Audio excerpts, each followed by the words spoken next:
الحمدللہ رب العالمین والصلاة والسلام علی سید الانس والجن والمرسلین والسلام علی اہل بیتہ المطہرین والسلام علی اصحابہ اجمعین والسلام علی امتہ المتقین اما بعد فاعوذ باللہ من الشیطان الرجیم بسم اللہ الرحمن الرحیم قل لا اسألكم علیہ اجرا الا المودۃ فی القربى صدق اللہ العظیم وبلغنا رسولہ النبی الامین المتین الکریم ونحن على ذلك لمن الشاہدین والشاکرین والحمد للہ رب العالمین۔ برادران ملت اسلامیہ، آئیے کچھ کہنے سننے سے پیشتر حسب معمول سنت سلف صالحین کے اوپر عمل کرتے ہوئے سنت تابعین پر عمل کرتے ہوئے سنت صحابہ و سنت انبیاء سنت ملائکہ، حقیقت تو یہ ہے کہ سنت الہ پر عمل کرتے ہوئے آئیے ہم آپ حصول برکت کے لیے بارگاہ رسالت مآب میں ہدیہ خلوص درود پاک پیش کریں اور پڑھیں۔ اللہم صلی علی سیدنا مولانا محمد بارک وسلم صلاۃ و سلام علیک یا رسول اللہ صلی اللہ تعالی علیہ وآلہ وسلم۔ محترم حضرات، ہم اور آپ فضائل اہل بیت قرآن و حدیث کی روشنی میں سنیں، پھر امام علی پاک، خاتون جنت اور امام حسن کا ذکر خیر انفرادی طور پر بھی سنیں، اور آج انشاءاللہ العزیز آپ لوگوں کے سامنے سید الشہداء، نواسہ رسول، جنتی جوانوں کے سردار امام حسین رضی اللہ تعالی عنہ کا ذکر سننے کی سعادت حاصل کریں گے۔ پھر عنقریب امام حسین کا وہ صبر و تحمل، وہ جانثاری، وہ قربانی، وہ بھوک کی قربانی، پیاس کی قربانی، شہر کی قربانی، اہل و عیال کی قربانی، وہ عظیم خونی منظر بھی ہم اور آپ مشاہدہ کریں گے الفاظوں میں۔ ہم ہی نہیں، پوری دنیا میں ذکر حسین ہو رہا ہے۔ شہید اعظم کا کہیں پہ شہید اعظم کانفرنس ہو رہا ہے، تو کہیں پہ ذکر شہداء کربلا کے نام سے مجلسیں منعقد ہو رہی ہے۔ جہاں جہاں اسلام ہے اور نبی کے وفادار ہیں، حسین کے چاہنے والے ہیں، وہاں وہاں شہداء کربلا کا ذکر ہو رہا ہے۔ ایسے تو اللہ کی بارگاہ میں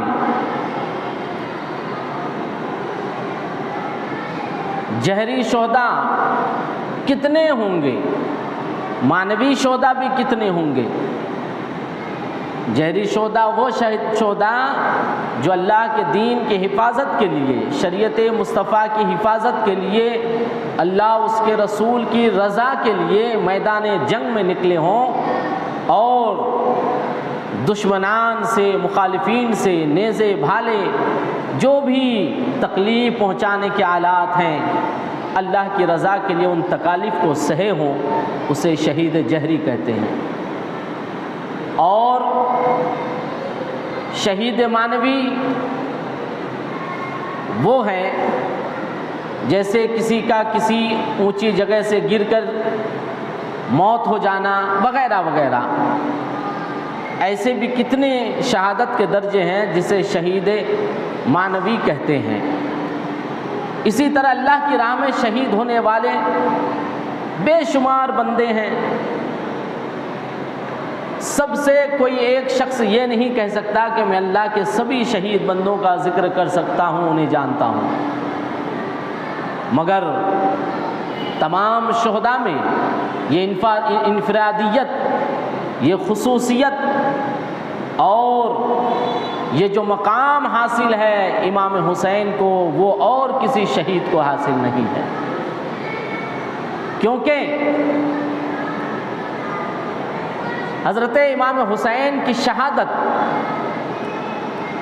یہ وہ شہادت ہے جس میں نبی آخر الزمان کا صبر شامل ہے۔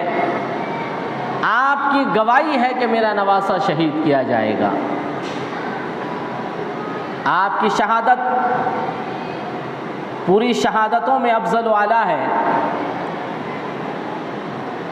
اسی طرح تابعین کے دور میں بھی لوگ شہید ہوئے، اللہ اس کے رضا کے لیے جنگ کے لیے نکلے تو صحابہ کرام میں کتنے شہید ہوئے، جنگ بدر رونما ہوا، جنگ احد ہے، جنگ خیبر ہے، کتنے جنگ ہوئے، جنگ ہوتے رہے۔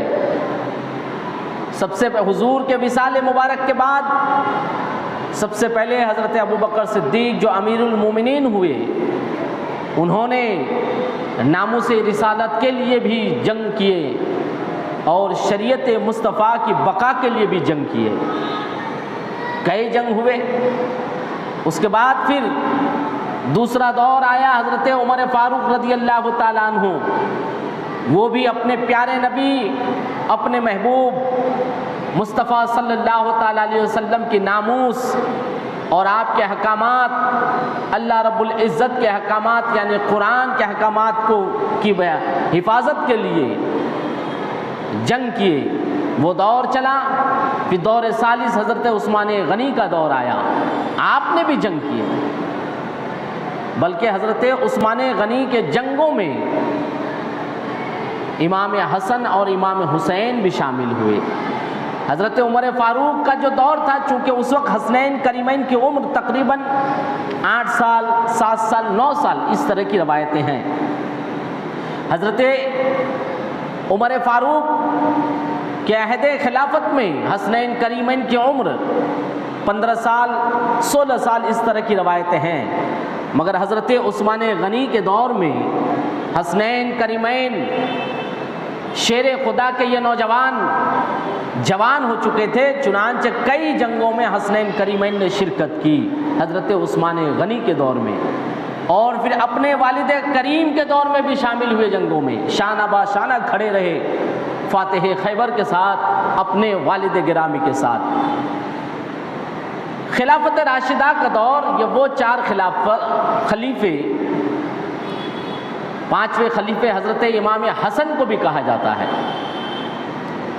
خلافت راشدہ کا دور 30 سال چلا حضور کے وصال کے بعد، اور حضور کی وہ پیش گوئی ثابت ہوئی جس پہ پیارے آقا صلی اللہ تعالیٰ علیہ وسلم نے ارشاد فرمایا تھا، الخلافت بعدی 30 سنۃ، میرے بعد خلافت کا دور 30 سال ہوں گے۔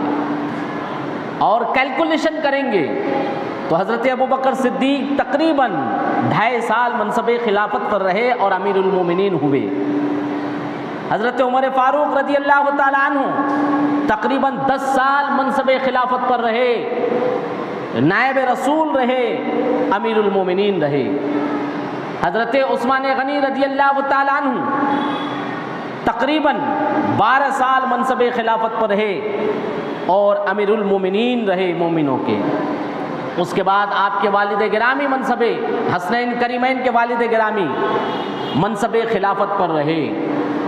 حسنین کریمین کے والد گرامی حضرت علی مرتضیٰ رضی اللہ تعالیٰ عنہ کے دور سے ہی حضرت امیر معاویہ دمشق کے علاقوں میں اپنے ہاتھ لوگوں کی بیعت کر رہے تھے۔ حضرت امیر معاویہ رضی اللہ تعالیٰ عنہ کا بھی حضور کے صحابہ میں اور امت میں ایک عظیم نام، ایک عظیم ستارہ ہے امیر المومنین، جو اپنی روشنی سے صحابیت رسول کے حساب سے بھی امت مسلمہ کو فائدہ پہنچائے، تو ساتھ ہی ساتھ انہوں نے اپنی حکومت کے ذریعے سے بھی اسلام کو مزید مضبوط کیا۔ حضرت عثمان غنی کے دور میں کئی شہروں کی ذمہ داریاں آپ کے پاس تھی۔ حضرت عمر فاروق کے دور میں بھی حضرت امیر معاویہ کئی ذمہ داریاں سنبھالے۔ حضرت امیر معاویہ کے لیے یہ سب سے بڑی فضیلت ہے کہ آپ صحابی رسول ہیں اور تقریباً 63 سے زیادہ جنگوں میں آپ نے شرکت کی۔ حضرت امیر معاویہ صحابی رسول ہے، وہ صحابی رسول جس کے بارے میں حضور ارشاد فرماتے ہیں میرے صحابہ ستاروں کے مانند ہے، جو ان میں سے کسی ایک کی پیروی کرے گا وہ ہدایت کے راستے پہ ہوگا۔ اور یہ بخاری شریف، مسلم شریف، ترمذی شریف کی حدیث ہے۔ تمام اصحاح ستہ کے اکثر کتب میں یہ حدیث مذکور ہے، اور اسی کے اوپر عمل کرتے ہوئے علماء اہل سنت کسی بھی صحابی کے بارے میں کچھ کہنے سے پہلے حضور کا بارہا خیال کرتے ہیں کہ حضور نے کہہ دیا ہے میرا ہر صحابی ہدایت کے راستے پہ ہے، اور جو کوئی اس میں سے کسی ایک کی بھی پیروی کرے گا وہ ہدایت کے راستے پہ ہوگا۔ حضرت امیر معاویہ رضی اللہ تعالیٰ عنہ آپ حضرت ابو سفیان کے صاحبزادے ہیں، اور خلافت راشدہ کے بعد آپ سب سے اول بادشاہ گزرے ہیں۔ آپ کے دور میں کئی کارنامے ہوئے ہیں۔ آپ کی کنیت ابو عبد الرحمن ہے، آپ کا نسب بھی اعلیٰ حسب نسب تک جاتا ہے، اور آپ حضور صلی اللہ تعالیٰ علیہ وسلم کے قریبی رشتہ داروں میں سے ہیں، اور ایک طرح سے حضرت امیر معاویہ رضی اللہ تعالیٰ عنہ حسنین کریمین کے ماموں ہیں۔ وہ اس طرح کہ ام المومنین حضرت حبیبہ بنت ابو سفیان حضور کے ایک زوجہ ہیں، ام حبیبہ بنت ابو سفیان، اور امیر معاویہ کا کیا نام ہے؟ امیر معاویہ ابن ابو سفیان، یعنی کہ حضور کے ایک زوجہ، آپ کی ایک بیوی حضرت امیر معاویہ کی سگی بہن ہے۔ اس حساب سے حضرت امیر معاویہ رضی اللہ تعالی عنہ حضور صلی اللہ تعالی علیہ وسلم کے سالے ہوئے عام زبان میں، اور حضور صلی اللہ تعالی علیہ وسلم حضرت امیر معاویہ کے بہنوی ہوئے، حسنین کریمین کے ماموں ہوئے۔ صاحب مثنوی نے، علامہ روم نے اسی لیے حضرت امیر معاویہ کا ایک جگہ ذکر کیا تو آپ نے کہا کہ تمام مومنوں کے ماموں امیر معاویہ ہیں، تمام مومنوں کے ماموں ہیں امیر معاویہ۔ حضرت امیر معاویہ رضی اللہ تعالیٰ عنہ کے بھی فضائل ہیں۔ ایک تو یہ کہ آپ صحابی رسول ہیں، آپ عہد عمر فاروق میں بھی عظیم کارنامے اسلام کی بقا کے لیے، حفاظت کے لیے انجام دیے، دور عثمان غنی میں بھی انجام دیے۔ ان کے بعد غزوہ حنین میں حضور کے ہمراہ شریک ہوئے تو حضور نے آپ کو 100 اونٹ اور 40 اوقیہ سونا مرحمت فرمایا تھا، حضور کے تبیین میں بھی آپ کا شمار ہوتا ہے۔ ایک روز حضور صلی اللہ علیہ وسلم کو وضو کرایا تو آپ نے فرمایا اے معاویہ، اگر تم حکومت کو پاؤ تو اللہ سے ڈرو اور انصاف کرنا۔ حضرت امیر معاویہ کہتے ہیں کہ حضور نے جو مجھ سے کہا تھا، مجھے جو نصیحت کی تھی حضور نے کہ جب تم حکومت پہ قابض ہو جاؤ تو اللہ کا خوف رکھنا اور لوگوں میں انصاف رکھنا، اس دن سے مجھے یقین ہو گیا تھا کہ اللہ تعالیٰ مجھے اپنے بندوں کی خدمت منصب بادشاہت پر فرما کر ضرور لے گا۔ مجھے یقین تھا کہ سرکار نے کہا ہے کہ تم بادشاہ بنو گے، تمہاری مملکت ہوگی، یقیناً مجھے حضور کے قول پہ یقین تھا۔ آپ کے کارناموں کا آغاز عہد صدیقی، عہد عمر فاروق، عہد عثمان غنی وغیرہ میں ملتا ہے۔ آپ کے بارے میں کئی احادیثیں آپ کے نام کے ساتھ وارد ہوئی ہے۔ حضرت امیر معاویہ خود خوبرو اور بہت دکھنے میں خوبصورت تھے۔ حضرت امیر المومنین حضرت عمر فاروق رضی اللہ تعالی عنہ کو دیکھ کر فرمایا کرتے تھے کہ یہ عرب کے کسریٰ ہیں۔ حضرت عمر فاروق حضرت امیر معاویہ کو دیکھ کر کسرا عرب کے کسرا فرماتے تھے، اور سیدنا مولا مشکل کشا سے مروی ہے کہ آپ نے فرمایا معاویہ کو برا نہ کہو، جب یہ تمہارے اندر سے اٹھ جائیں گے، یعنی ان کی وفات ہو جائے گی، تو تم دیکھو گے بہت سے سر تن سے جدا ہو جائیں گے۔ اللہ الصمد۔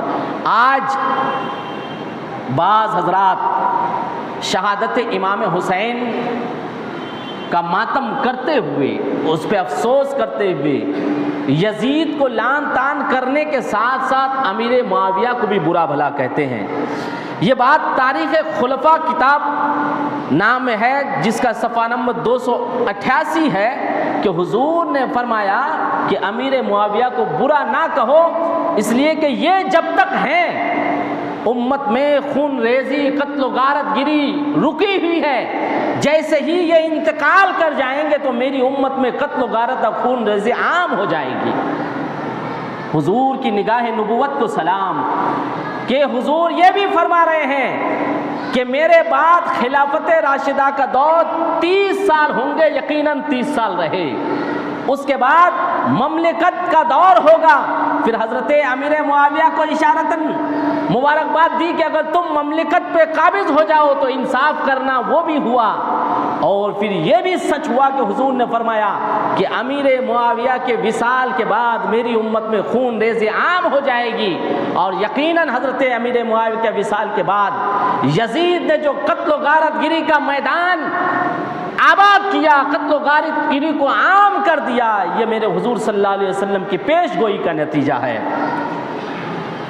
حضرت امیر معاویہ رضی اللہ تعالیٰ عنہ کے بارے میں یہ بھی حدیث ہے کہ علامہ محمد بن محمود عاملی اپنی کتاب نفائس الفنون میں کتاب النہایہ کے حوالے سے لکھتے ہیں کہ ایک بار حضرت امیر معاویہ نے حاضرین مجلس سے فرمایا کہ جو کوئی حضرت علی کی شان میں قصیدہ پڑھے تو میں اسے فی شعر 1000 روپے دوں گا۔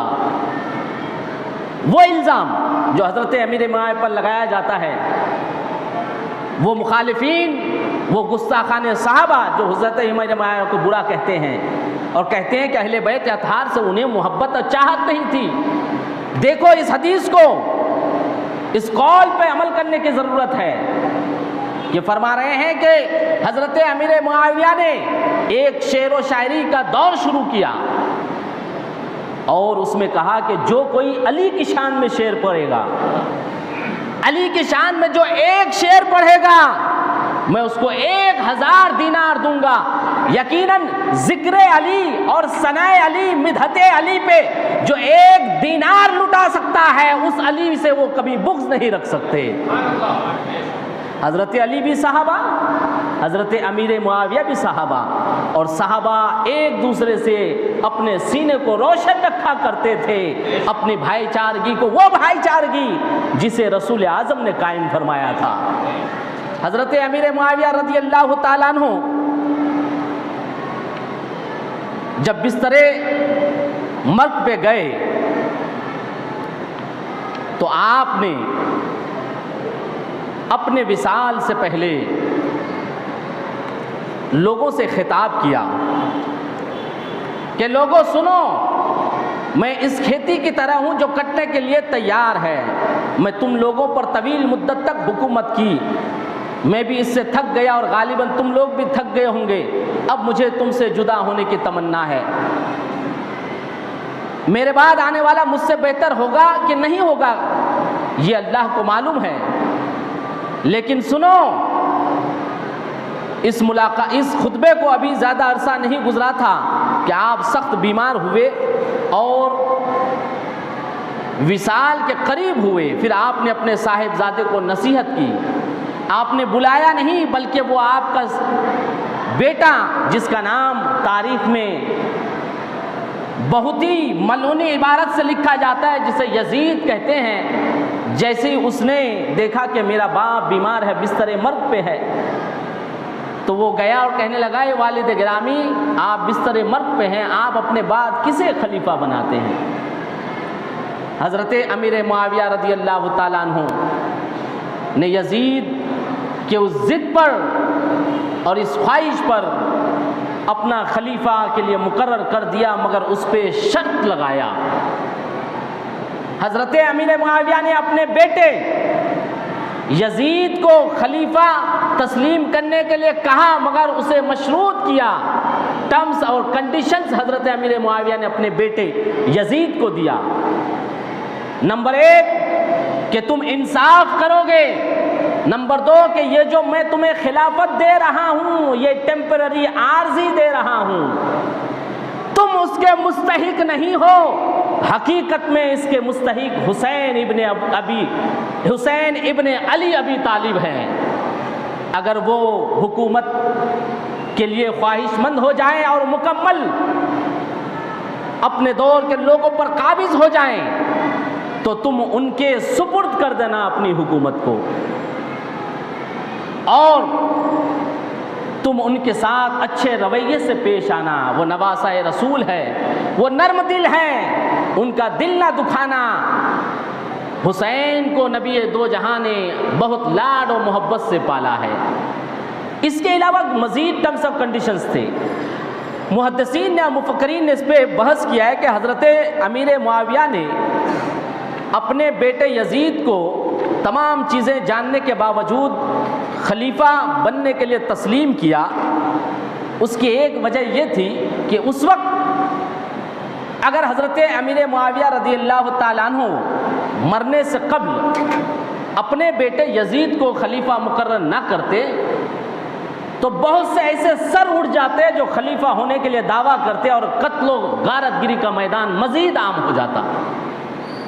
اس لیے کہ اگر کوئی سیٹ خالی پڑی ہو، ہر کوئی چاہے گا کہ میرا اس پہ قبضہ ہو جائے، میں اس پہ قابض ہو جاؤں۔ حضرت امیر معاویہ نے ان ساری چیزوں کا مشاہدہ کر کے کہ مزید قتل و غارت گری نہ ہو امت میں، انہوں نے اپنے نااہل بیٹے کو اس لیے منصب خلافت پر بٹھا دیا تاکہ امت میں خلفشار نہ ہو، اور یہ شرط لگایا کہ یہ حق، منصب خلافت کا حق اے بیٹا تمہارا نہیں ہے، حقیقت میں یہ حق حسین ابن علی کا ہے۔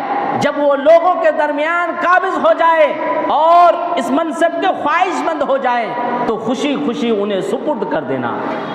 اب یزید نے حضرت امام حسین کے سپرد نہیں کیا۔ باپ کا کیا قصور ہو سکتا ہے اگر بیٹا نااہل نکل جائے، غدار نکل جائے، غلط نکل جائے؟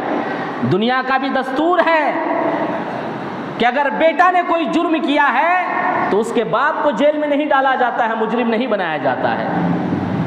گھر کے کسی ایک فرد نے اگر کسی طرح کا کوئی جرم کیا ہے تو تمام لوگوں کو سزا کے لیے متعین نہیں کر دیا جاتا ہے۔ یزید نے جو غلطی کیا، یزید نے جو اہل بیت اطہار کے ساتھ ظلم و زیادتی کیا، یقیناً اس کے ذمہ دار کوئی بھی شخص حضرت امیر معاویہ کو نہیں بنا سکتا، کیونکہ آپ نے مشروط کیا تھا۔ اب اس نااہل بیٹے نے اگر اپنے باپ کا وعدہ وفا نہیں کیا تو اس میں امیر المومنین کی کوئی غلطی نہیں۔ جو بھی غلطی ہے، جو بھی لان تان کی جائے، فقط اس یزید پلیت پہ کی جائے جس نے حضرت امام حسین کو شہید کیا، آپ کے اہل خانہ کو شہید کیا۔ کون حسین؟ کسی نے کہا ہے کہ ٹوٹے ہوئے دلوں کا سہارا حسین ہے۔ کس حسین کو یزید نے شہید کیا؟ ڈوبے جو نہ فلک پہ وہ تارا حسین ہے۔ اہل خرد سمجھ نہ سکے کیا کیا حسین ہے۔ اہل خرد کم دماغ کے لوگ، کمتر لوگ، اور ان کمتر لوگوں کا باپ یزید ہے۔ ان خرد پسند اور خرد لوگوں کا باپ یزید ہے۔ اہل خرد سمجھ نہ سکے کیا حسین ہے؟ نانا کے جسم پاک کا ٹکڑا حسین ہے۔ اور ایمان اور کفر میں نسبت کوئی نہیں، ایمان اور کفر میں نسبت کوئی نہیں۔ دنیا ہے رات اور سویرا حسین ہے۔ یہ بھی تمہیں خیال نہ آیا یزیدیو، یہ بھی تمہیں خیال نہ آیا یزیدیو، سرکار دو جہاں کا نواسہ حسین ہے۔ ہو کر شہید زندگی جاویدہ ملی، زندہ تھا اور آج بھی زندہ حسین ہے۔ زندہ تھا اور آج بھی زندہ حسین ہے۔ بیعت نہ کی قبول مگر سر کٹا دیا، ایسا جہاں میں کون سا حسین ہے؟ ایسا جہاں میں کون ہے جیسا حسین ہے؟ اور جنت کا پھول سید کونین کے لیے، جنت کا پھول سید کونین کے لیے اور فاطمہ کی آنکھوں کا تارا حسین ہے، بزم رسول پاک میں دیکھا ہے راز نے، سرکار ہے چراغ اجالا حسین ہے، سرکار ہے چراغ اجالا حسین ہے۔ حضرت امام حسین رضی اللہ تعالیٰ عنہ شہادت کی دنیا میں، شہادت کے آسمان میں وہ تابناک ستارہ ہے جس کی روشنی سے، جس کی تابنائیت سے تمام شہداء فیض یاب ہیں۔ امام حسین وہ شخصیت ہے جن کی والدہ خاتون جنت ہے۔ امام حسین وہ شخصیت ہے جن کے والد کو اللہ کا شیر کہا جاتا ہے، فاتح خیبر کہا جاتا ہے۔ امام حسین پیارے رسول کا پیارا نواسا ہے۔ آپ کی ولادت، تیسرے امام، آپ کی ولادت کے تعلق سے مشکات شریف میں تحریر ہے کہ سرکار دو عالم صلی اللہ تعالیٰ علیہ وآلہ وسلم کی چچی جن کا نام ام الفضل آتا ہے، وہ خواب دیکھی۔ خواب کیا دیکھی کہ حضور کے جسم کا ایک ٹکڑا حضور کے چچی ام الفضل کے گود میں رکھ دیا گیا۔ وہ بے چین ہوتی ہیں، حضور کی چچی ام الفضل بے چین ہوتی ہے خواب دیکھ کے، اور بے چینی کے بعد پھر کہاں جائیں، بارگاہ رسول میں گئی۔ چچی بھتیجی کے پاس گئی، بھتیجے کے پاس گئی اور بھتیجے سے اپنا خواب سنائی اور کہا یا رسول اللہ فداک ابی و امی، میں نے آج رات میں ایک دردناک خواب دیکھا ہے، میں تکلیف میں ہوں، میں فکر مند ہوں۔ حضور نے فرمایا چچی کہیے تو صحیح، کیا آپ نے دیکھا خواب میں؟ تو حضرت ام الفضل رضی اللہ تعالیٰ عنہ نے کہا کہ میں دیکھتی ہوں خواب میں کہ آپ کے گوشت کا ایک ٹکڑا میرے گود میں لا کے رکھ دیا گیا۔ حضور نے فرمایا اس خواب سے تکلیف کا مبتلا نہ ہو میری چچی، یہ تو خوشی کی بات ہے۔ حضور نے فرمایا یہ خوشی کی بات ہے۔ پھر آپ نے اپنے اس خواب کی تعبیر کی کہ اے میری چچی جو آپ نے خواب دیکھا ہے، اس خواب کی تعبیر یہ ہے کہ فاطمہ کے گھر ایک بچہ ہونے والا ہے جو سب سے پہلے تمہارے گود میں آنے والا ہے۔ خاتون جنت کو حضور نے اپنے جسم کا حصہ کہا تھا، ایک حدیث میں تو آپ نے اپنے دل کا ٹکڑا کہا خاتون جنت کو۔ جب ماں حضور کے جسم کا ٹکڑا ہو تو ان کے شہزادے بھی حضور کے جسم کے ٹکڑے ہیں۔ اسی لیے تو حضور نے فرمایا الحسین منی وانا من الحسین، میں حسین مجھ سے ہے اور میں حسین سے ہوں۔ چنانچہ کچھ دنوں کے بعد یہ حدیث مشکات شریف صفحہ نمبر 479 میں درج ہے۔ کچھ دنوں کے بعد حضرت امام حسین رضی اللہ تعالیٰ عنہ کی پیدائش کی خبر لے کر ایک خاتون آئی جن کا نام اسما بنت عمیس ہے۔ انہوں نے جیسے ہی حضور صلی اللہ علیہ وسلم حضرت امام حسین کی پیدائش کی خبر سنے تو اپنی بیٹی کے گھر کی جانب چل دیے اور جا کر آپ نے کہا کہ کہاں ہے میرا شہزادہ، لاؤ میرے گود میں دو۔ حضرت امام حسین کو حضور صلی اللہ تعالیٰ علیہ وسلم کے گود میں دیا گیا۔ آپ نے داہنے کان پہ اذان پڑھی، اس کے بعد بائیں کان پہ آپ نے تکبیر دی، اس کے بعد پھر حضور نے حضرت امام حسین کے منہ پہ اپنا لعاب دہن رکھا، زبان رکھ دیا۔ پھر آپ کا عقیقہ کیا گیا۔ امام حسن کے جیسے ہی آپ کے بال تراشے گئے اور بال کے وزن کے برابر چاندی صدقہ کیا گیا۔ حضرت امام حسن رضی اللہ تعالیٰ عنہ دکھنے میں حضور کے سینے تک حضور کے مشابہت میں تھے اور حضرت امام حسین دکھنے میں سینے سے لے کے پیر تک حضور کے مشابہت میں تھے۔ آپ نہایتی ریاضت گزار، تقوی، پرہیزگاری اور عبادت گزار بندے تھے۔ آپ عہد نبوی میں آپ کا بچپنا بہت ہی لاڈ پیار والا گزرا۔ چنانچہ حضرت ابو ہریرہ روایت کرتے ہیں کہ ایک مرتبہ حضور صلی اللہ علیہ وسلم کے ساتھ ہم سفر میں تھے کہ ایک مقام پر حضرت حسن اور حضرت حسین کی رونے کی آواز آئی۔ حضرت امام حسین کی فضیلت میں حدیث سن رہے ہیں ہم لوگ۔ حضرت ابو ہریرہ نے کہا کہ حضور حسنین کریمین کی رونے کی آواز آئی تو آپ نے حضرت خاتون جنت اپنی بیٹی فاطمہ زہرا رضی اللہ تعالی عنہا سے دریافت کیا، بیٹی یہ کیوں رو رہے ہیں میرے نواسے؟ تو خاتون جنت نے فرمایا کہ والد گرامی گھر میں پینے کے لیے پانی نہیں ہے، دونوں بچے پیاس سے رو رہے ہیں۔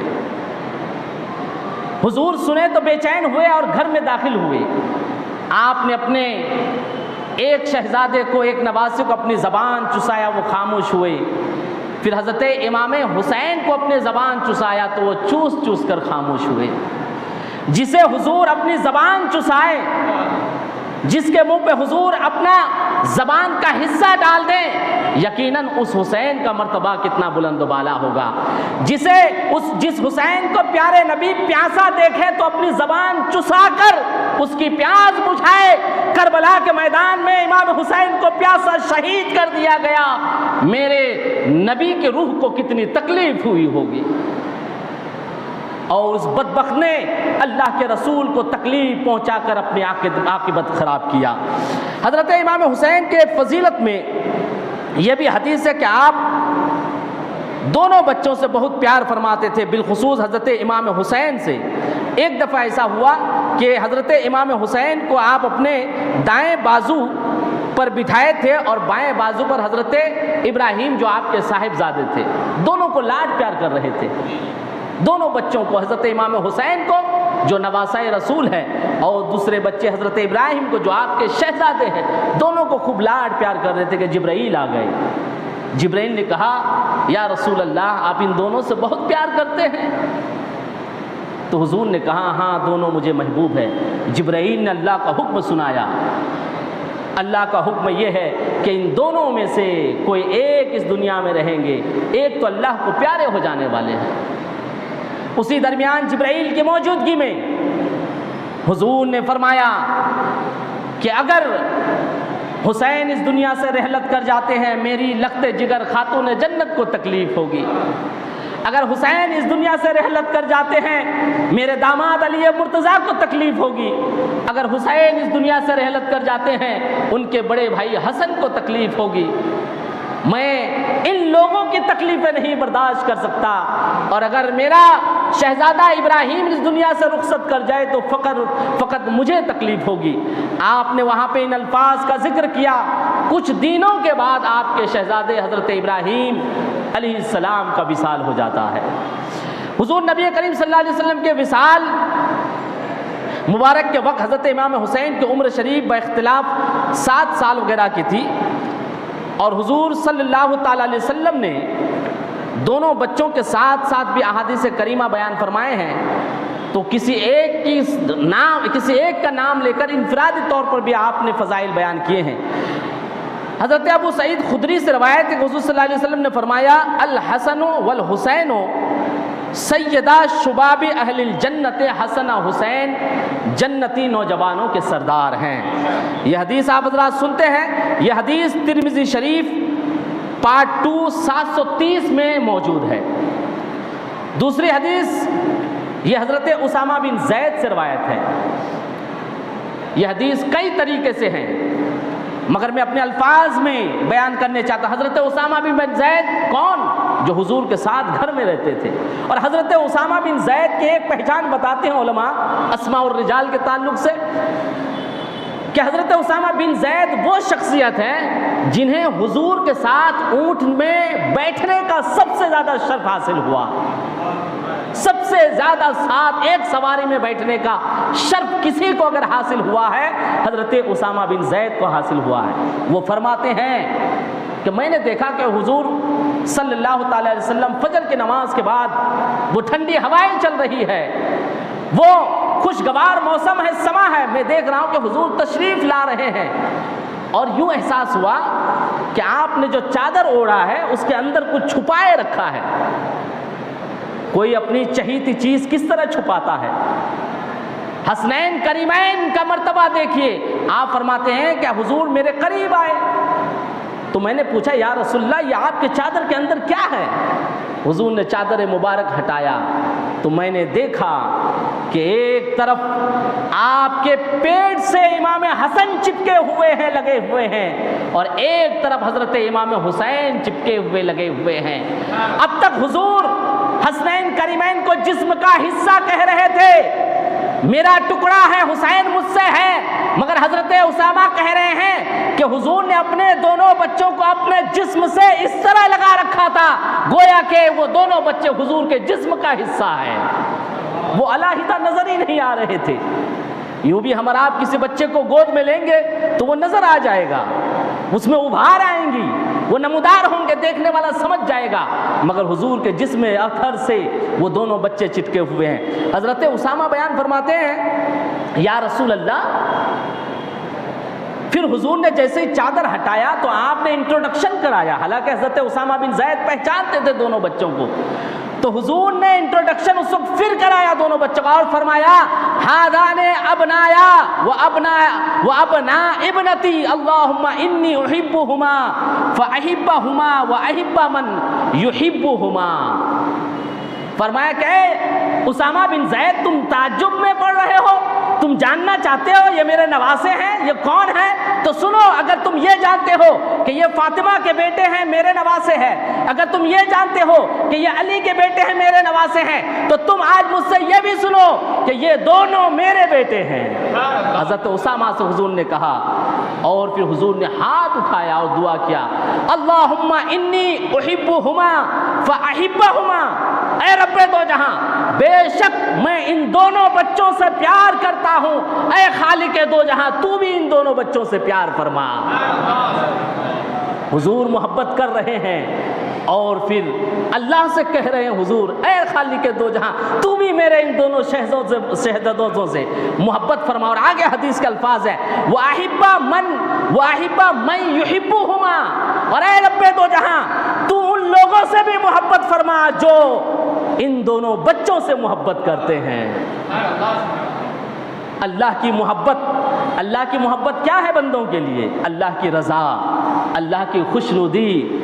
ہر کوئی چاہتا ہے اللہ کی رضا مل جائے، خوشنودی مل جائے. تو اللہ، اس کے رسول، اللہ کی رضا اور خوشنودی کی دلیل اگر کہیں چاہیے اور شہادت چاہیے، مضبوط وجہ چاہیے، تو رسول اللہ نے کہا ہے کہ جو ان بچوں سے محبت کرے، اے اللہ تو اس سے راضی ہو جا، خوش ہو جا. یقیناً جو کوئی حسن سے محبت کرتا ہے، حسین سے محبت کرتا ہے، اللہ اس کے رسول کی رضا حاصل ہو جاتی ہے. حسنین کریمین سے کس قدر حضور محبت کرتے تھے. یہی حدیث ترمذی شریف میں موجود ہے. اور اسی طرح ایک حدیث اور ہے، بارہا آپ حضرات سنتے ہیں کہ حضور صلی اللہ تعالیٰ علیہ وسلم حالت نماز میں ہے، امام حسین ساتھ میں ہے، حضور سجدے کی حالت میں ہے. سجدے کی حالت میں نواسہ رسول آپ کے پشت مبارک پر چڑھ جاتے ہیں. بچے تو بچے ہوتے ہیں، حضور بچوں کو بہت پیار کیا کرتے تھے اور اپنی امت کو بچوں کے لاڈ اور پیار کی تعلیم بھی دیا حضور نے. بچوں پر دست شفقت رکھو، بچوں کو مار پیٹ نہ کرو، بچوں کو اچھے سے سمجھاؤ، اس کی اچھی تربیت کہو. اسلام نے بچوں کے حقوق اس کے ماں کے پیٹ سے لے کے جوان ہونے تک دیا ہے. چنانچہ وضع حمل کرنا اسلام میں گناہ عظیم ہے. یہ بچے کو حق دیا اسلام نے. اگر وہ اپنے ماں کے پیٹ میں آ جاتا ہے، کوئی خاتون حمل سے رہ جاتی ہے، تو بچہ گرانا ہم اور آپ جانتے ہیں کہ حرام ہے اسلام میں. یہ کیا ہے؟ اسلام نے بچے کو حق دیا ہے کہ اللہ نے اسے زندگی دے دیا ہے، جسم و جسمانیت دے دیا ہے. اس کی موت اور حیات کا مالک خدا تعالیٰ ہے. یہ بچے کا حق ہے اس کی ماں کے اوپر کہ اس کی ماں اسے جنے اور زندگی دے. یہ اسلام نے دیا ہے بچے کو حق. پھر بچے کے پیدائش کے بعد اس کے اور حقوق ہیں. اس کے کھان پان، دیگر ضروریات کی ذمہ داری اسلام نے والدین پہ رکھا ہے. ماں باپ اس کے کھانے پینے کے انتظام کرے. یہی تک ہی نہیں، جب وہ چلنے پھرنے بولنے لگے تو اس کی صحیح تعلیم اور تربیت کا بھی انتظام کرے. یہ بچے کا حق ہے والدین کے اوپر. تو اسلام نے تو عام بچوں کو حقوق ادا کیا ہے. حضور نے بچوں کو شفقت سے حق عطا کیا ہے. تو دیگر بچوں کے لیے اسلام میں اور پیغمبر اسلام نے اپنی حدیثوں میں رائٹس دیے ہیں. ٹالرنٹ ہونے کے لیے کہا ہے، نرمی ہونے کے لیے کہا ہے. پھر نواسہ رسول جیسے بچہ ہو تو کیا حق ہوگا ان کا؟ آپ حضور کے پشت مبارک پہ ہیں. تمام صحابہ کرام جو راوی صحابی ہیں وہ کہتے ہیں کہ میں ڈر گیا, حضور سجدے میں گئے تو سر نہیں اٹھا رہے ہیں, دیر ہو گئی, یہاں تک کہ مجھے خوف آ گیا, میرے من میں آ گیا کہیں حضور اس دنیا سے گزر تو نہیں گئے, کہیں آپ کل نفس ذائقۃ الموت کے مصداق تو نہیں ٹھہرے. سجدے میں تسبیح کے بعد میرے من میں خیال آیا تو میں نے سجدے سے سر اٹھا کے دیکھا کہ نہیں, حضور تو سجدے کی حالت میں ہے, مگر میری نگاہ نے دیکھا کہ حضور سجدے کے حالت میں ہے اور حضور کے اوپر امام حسین تشریف فرما ہے. پھر میرے ایک من میں خیال آیا کہ حضور نے سجدے کو اس لیے طویل فرما دیا. اللہ الصمد, جسے حضور نے سجدے کو لمبا اس لیے کر دیا کہ میرا حسین کہیں میرے پیٹھ سے گر نہ جائے. پھر کربلا کے میدان میں حسین کے ساتھ جو ظلم کیا گیا, آپ کو گھوڑے سے گرایا گیا, آپ حالت سجدے میں تھے, آپ کو قتل کیا گیا, یقیناً اس سے بڑھ کر کوئی دنیا میں ظلم نہیں ہو سکتا. اچھا, نماز کے بعد صحابہ کرام حضور سے مخاطب ہوئے اور کہنے لگے, یا رسول اللہ, آپ اس بچے سے اتنی محبت کرتے ہیں, ہم تو خوف میں تھے, ڈر گئے تھے, آپ نے سجدہ طویل کر دیا. ذکر کرنے لگے, بات کرنے لگے تو حضور کہنے لگے, صحابیوں تم جاننا چاہتے ہو میں حسین سے کتنی محبت کرتا ہوں؟ تو سنو, الحسین منی وانا من الحسین, میں حسین سے ہوں, حسین مجھ سے ہے. جس نے حسین سے محبت کیا اس نے مجھ سے محبت کیا, جس نے مجھ سے محبت کیا اس نے اللہ سے محبت کیا, اور جسے اللہ کی محبت مل جائے اللہ اسے جنت عطا کر دے. اسی طرح برعکس بھی حضور نے فرمایا, جاننا چاہتے ہو میں کتنی محبت کرتا ہوں اس بچے سے؟ الحسین منی وانا من الحسین فمن ابغض حسینا فقد ابغضنی, جس نے حسین سے بغض رکھا, حسین کو تکلیف پہنچایا, اس نے مجھے تکلیف پہنچایا. ومن ابغضنی فقد ابغض اللہ, جس نے مجھے تکلیف پہنچایا گویا اس نے اللہ کو تکلیف پہنچایا. فمن ابغض اللہ ادخلہ اللہ النار, اور جو اللہ کو ناراض کرے اللہ اسے جہنم میں داخل فرما دے گا. یہ حدیث بخاری شریف, مسلم شریف, اصحاح ستہ کے مقبول ترین کتب میں موجود ہے. وہ لوگ جو امام حسین کے قتل کو جائز ٹھہراتے ہیں, وہ لوگ جو یزید کی تعریف کرتے ہیں, یزید کے ساتھ رضی اللہ عنہ لگاتے ہیں, انہیں اس حدیث کے اوپر نظر ڈالنے کی ضرورت ہے کہ حضور صاف صاف طور پر حسین کی فضیلت بیان فرما رہے ہیں. حضرت امام حسین کے مراتب میں اور بھی کئی احادیث ہیں, وقت نہیں اجازت دے رہا ہے.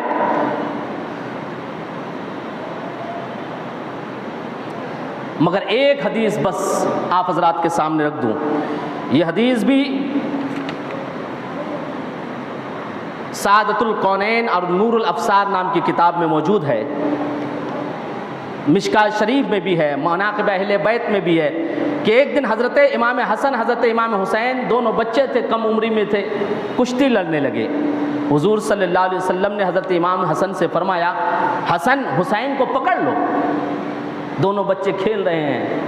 حضور نے حضرت امام حسن سے کہا, حسین کو پکڑ لو. حضرت فاطمہ زہرا رضی اللہ تعالیٰ عنہ بھی موجود تھی, دیکھتی ہیں. اور آپ حضرات جانتے ہیں ہم بھی اپنے گھر میں ہوتے ہیں تو چھوٹے بچے کی حمایت کرتے ہیں, چھوٹے بچے میں دل ہوتا ہے, پھر ماں کی ممتا اور پھر سیدہ کائنات کی ممتا کا کیا عالم. آپ کہتے ہیں والد گرامی حسن تو بڑا ہے, حسین چھوٹا ہے, آپ بڑے سے کہہ رہے ہیں کہ چھوٹے کو پکڑ لو, آپ کی حمایت حسین کے ساتھ ہونی تھی. حضور صلی اللہ تعالیٰ علیہ وسلم نے فرمایا, اے سیدہ کائنات, اے میری لخت جگر, میں کیا کروں؟ میں حسن کی حمایت اس لیے کر رہا ہوں, میں حسن کے ساتھ ہوں, اور دوسری طرف حسین کے ساتھ سید الملائکہ جبرائیل ہے کہ حسین کی حمایت جبرائیل کر رہے ہیں, حسن کی حمایت میں کر رہا ہوں. جس کا دل بہلانے کے لیے, جس کے ساتھ کھیل کھیلنے کے لیے, جس کی دل جوئی کے لیے سید الملائکہ ہو اور سید الانبیاء ہو, ان بچوں کا مقام کیا کہنا. افسوس کہ یزید پلید جیسے بدبخت نہیں,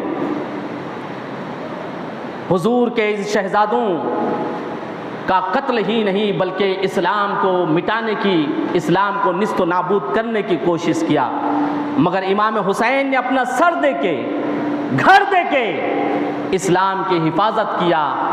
وما علینا الا البلاغ۔ السلام علیکم ورحمۃ اللہ وبرکاتہ۔ کل سے انشاءاللہ العزیز آپ حضرات کے سامنے امام حسین کے کچھ مزید حالات اور پھر مدینہ سے روانگی کا خطاب ہوگا، اور کچھ مزید شہادت کا کیا مقام ہے اسلام میں، اس تعلق سے بھی آپ کے سامنے کچھ کہہ کر کچھ سیکھنے کی کوشش کروں گا۔ آئیے صلاۃ و سلام کے لیے کھڑے ہو جائیں۔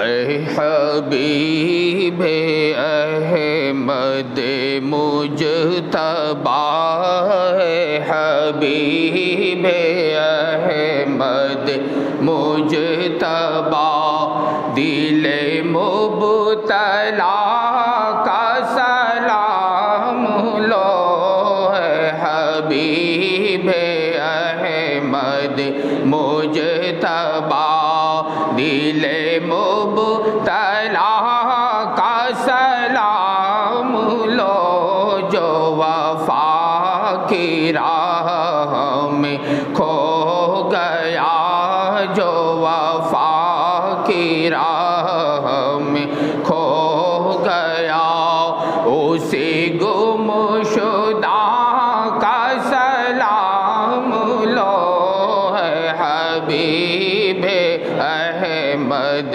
مجتبی۔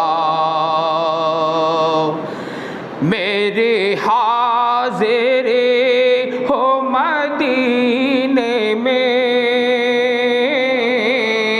ملے لطف مجھ کو بھی جینے میں، تیرا نور ہو میرے سینے میں، تیرا نور ہو میرے سینے میں، میری سے دعا کا سلام لو، اے حبیب احمد مجتبی، حبیب احمد مجتبی، دل مبتلا کا سلام لو، جو وفا کی راہ میں کھو گیا، وہ حسین جس نے چھڑک کے خون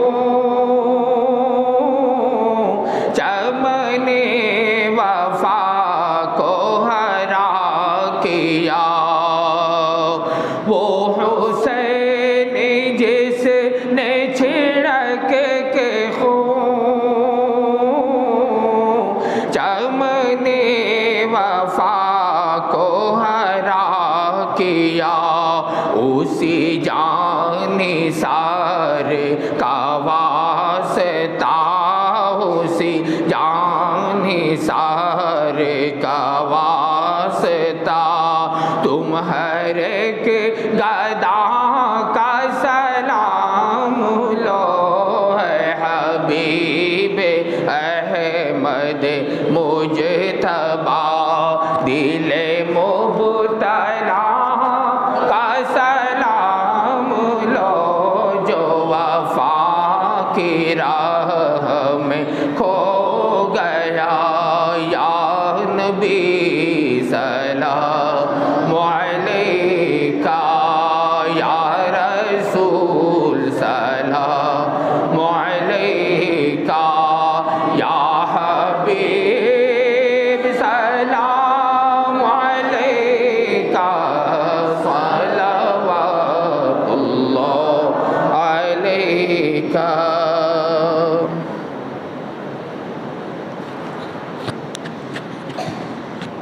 بسم اللہ الرحمن الرحیم اللہم صلی علی سیدنا مولانا محمد بارک وسلم صلاۃ و سلام علیک یا رسول اللہ صلی اللہ تعالی علیہ وآلہ وسلم۔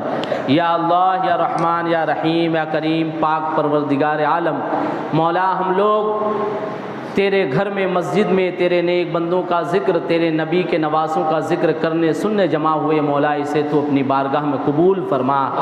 یا اللہ تیرے نبی کی بارگاہ میں پیش کیے گئے درود شریف صلاۃ و سلام کا نذر قبول فرما۔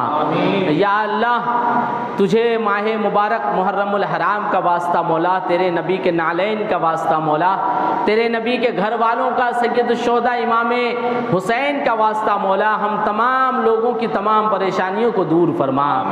یا اللہ ہم میں سے جو بے روزگار ہیں انہیں روزی کے ذرائع سبیل و اسباب عطا فرما۔ یا اللہ ہمارے حلال اور جائز کمائی میں دین دنی رات چگنی ترقی اور برکتیں عطا فرما۔ یا اللہ ہمیں حلال کمانے کی کھانے کی توفیق و رفیق عطا فرما۔ یا اللہ ہم میں سے جن کے ذمے وہ فرائض ہیں، ذمہ داریاں ہیں مولا، انہیں اپنے فرائض انجام دینے کے لیے سبیل و اسباب عطا فرما۔ یا اللہ ہم میں سے جو بیمار ہیں انہیں شفاء کلی و عاجلی عطا فرما۔ یا اللہ ہم میں سے جو کسی طرح کے سحر جادو ٹونا ٹٹکا میں مبتلا ہے مولا، تجھے مخدوم اشرف جہانگیر کا واسطہ مولا تمام کو زائل فرما۔ یا اللہ ہمیں اپنے گھر والوں کا خیال کرنے کی توفیق و رفیق عطا فرما، بڑوں کی تعظیم کی توفیق و رفیق عطا فرما، چھوٹوں پر دست شفقت رکھنے کی توفیق و رفیق عطا فرما۔ یا اللہ ہم میں سے جن کے والدین اس دنیا سے گزر چکے ہیں تو ان کی مغفرت فرما۔ یا اللہ ہم میں سے جن کے والدین باحیات ہیں انہیں صحت تندرستی اور عمر دراز عطا فرما۔ یا اللہ بالخصوص میری والدہ کریمہ کو شفا یاب فرما۔ یا اللہ والد گرامی کو صحت تندرستی عمر دراز عطا فرما۔ یا اللہ ہمارے والدین کو تو ہم سے راضی ہونے کی توفیق و رفیق عطا فرما۔ یا اللہ ہماری جان مال عزت آبرو کی حفاظت فرما۔ یا اللہ بے کس بے سہارا مظلوم مسلمانوں کی تو غیب سے مدد فرما۔ یا اللہ بالخصوص خواجہ کے ہندوستان میں امن و امان عطا فرما۔ یا اللہ ہمارے وطن ہندوستان کو ترقی عطا فرما۔ یا اللہ شر پسندوں کو راہ ہدایت عطا فرما۔ یا اللہ ہماری مساجد کی مدارس کی خانقاہوں کی حفاظت فرما۔ یا اللہ ہمیں جب تک اس دنیا میں رکھ با ایمان رکھ، اس دنیا سے اٹھا خاتمہ علی الایمان عطا فرما۔ یا اللہ مرنے سے پہلے تیرے مقدس گھر خانہ کعبہ کی زیارت نصیب فرما۔ یا اللہ ہم لوگوں پر تو حج فرض فرما۔ یا اللہ گنبد خضرا شریف، کربلا شریف، بغداد شریف کی زیارت نصیب فرما۔ تجھے فضل کرتے نہیں لگتا بار، نہ ہو تجھ سے مایوس امیدوار۔ ان اللہ وملائکتہ یصلون علی النبی یا ایھا الذین آمنوا صلوا علیہ وسلموا تسلیما۔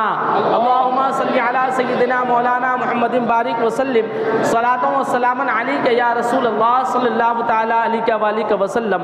سبحان ربک رب العزت عما یصفون وسلام علی المرسلین والحمد للہ رب العالمین۔ حق لا الہ الا اللہ محمد الرسول اللہ صلی اللہ تعالی